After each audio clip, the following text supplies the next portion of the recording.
Assalamualaikum warahmatullahi wabarakatuh. Alhamdulillahirabbil alamin.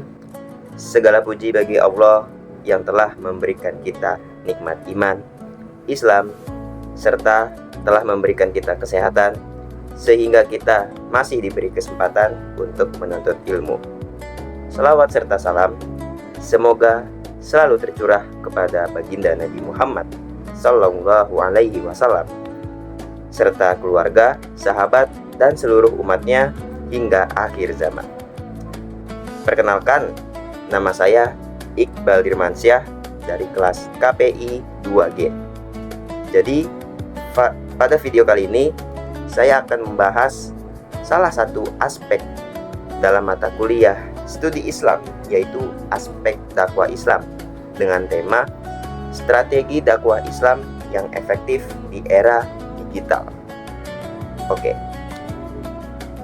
Kalau kita lihat pada kehidupan sekarang, hampir semua orang setiap hari membuka media sosial. Bangun tidur buka WhatsApp, istirahat kuliah buka TikTok atau Instagram. Bahkan malam hari mungkin menonton YouTube. Artinya, media sosial sudah menjadi bagian dari kehidupan kita. Pertanyaannya, apakah media sosial hanya untuk hiburan? Menurut saya, tidak. Kenapa? Media sosial juga bisa menjadi sarana dakwah yang sangat efektif jika digunakan dengan benar. Namun, di sisi lain, media sosial juga membawa tantangan yang cukup besar. Nah, itu yang akan saya bahas pada video ini. Sebelum membahas lebih jauh, kita perlu memahami apa itu dakwah. Secara sederhana, dakwah adalah mengajak manusia menuju jalan Allah Subhanahu wa taala dengan cara yang baik.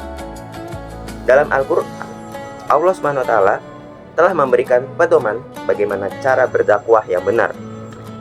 Allah Subhanahu wa taala berfirman dalam surat An-Nahl ayat 125 yang berbunyi, "Ud'u ila sabili rabbika bil hikmati wal mau'izatil hasanah wajadilhum billati hiya ahsan."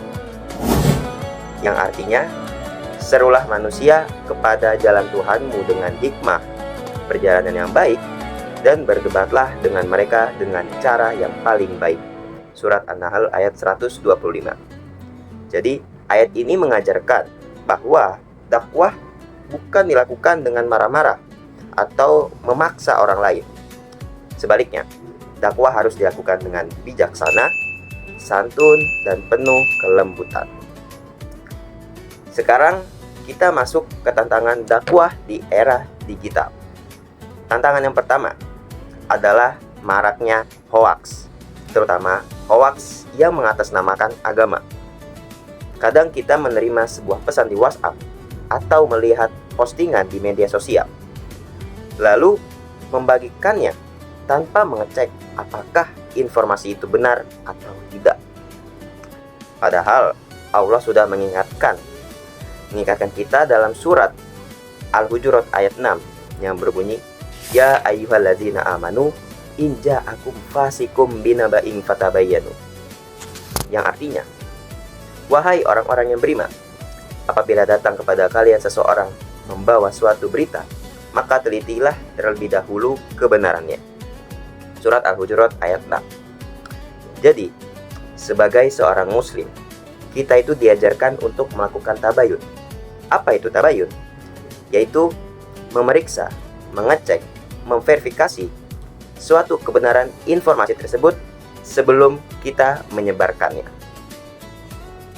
Lalu tantangan berikutnya adalah banyaknya ujaran kebencian di media sosial. Sekarang kita sering melihat orang saling menghina hanya karena berbeda pendapat. Padahal Rasulullah Shallallahu Alaihi Wasallam bersabda, "Man kana yu'minu billahi wal yaumil akhir, falyakul khairan aw liyasmut." Artinya, barang siapa yang beriman kepada Allah dan hari akhir, hendaklah ia berkata yang baik atau diam. Hadis riwayat Bukhari dan Muslim. Jadi, menurut saya, hadis ini masih sangat relevan dengan kehidupan kita sekarang. Kenapa?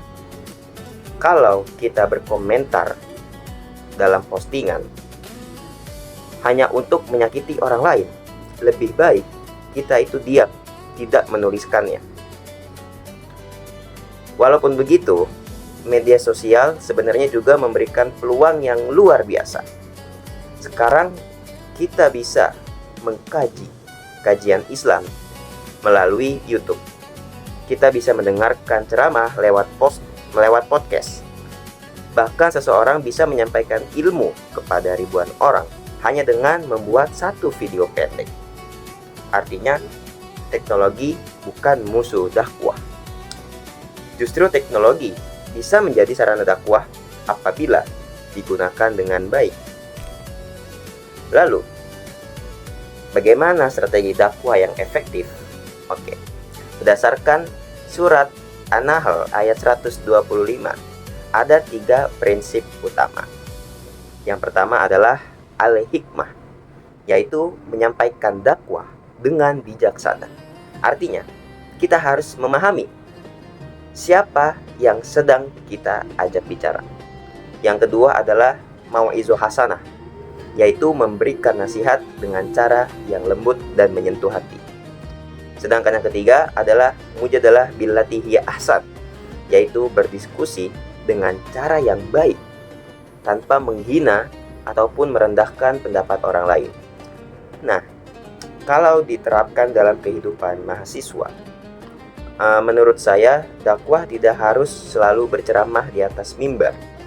Misalnya, kita bisa membuat konten Islami yang bermanfaat, mengingatkan teman ketika melakukan kesalahan dengan sopan, lalu tidak ikut menyebarkan hoaks, lalu menjaga etika saat berkomentar di media sosial. Semua itu juga termasuk dakwah. Hal ini sesuai dengan sabda Rasulullah SAW yang berbunyi balighu anni walau ayah, yang artinya sampaikanlah dariku walaupun hanya 1 ayat. Hadis riwayat Bukhari. Nah, hadis ini menunjukkan bahwa setiap muslim memiliki tanggung jawab untuk menyampaikan kebaikan sesuai ilmu yang dimilikinya. Lalu, menurut Profesor Quraish Shihab dalam tafsir Al-Misbah, hikmah adalah kemampuan memilih cara penyampaian yang paling tepat sehingga dakwah bisa diterima dengan baik. Lalu sedangkan menurut Yusuf Al-Qaradawi menjelaskan bahwa dakwah harus mampu mengikuti perkembangan zaman. Nah, termasuk memanfaatkan teknologi digital selama tetap sesuai dengan syariat Islam. Sebagai penutup, menurut saya media sosial itu seperti pisau bermata dua. Jadi kalau digunakan dengan benar, ia bisa menjadi sarana menyebarkan ilmu dan kebaikan. Namun kalau disalahgunakan, media sosial justru bisa menjadi tempat lahirnya fitnah, hoaks, dan kebencian. Karena itu, sebagai mahasiswa dan generasi muda muslim, kita memiliki tanggung jawab untuk menggunakan media sosial secara bijak, serta menjadikannya sebagai sarana dakwah yang membawa manfaat bagi banyak orang. Sekian presentasi dari saya. Kurang lebihnya mohon maaf. Wabillahi taufik walhidayah. Wassalamualaikum warahmatullahi wabarakatuh.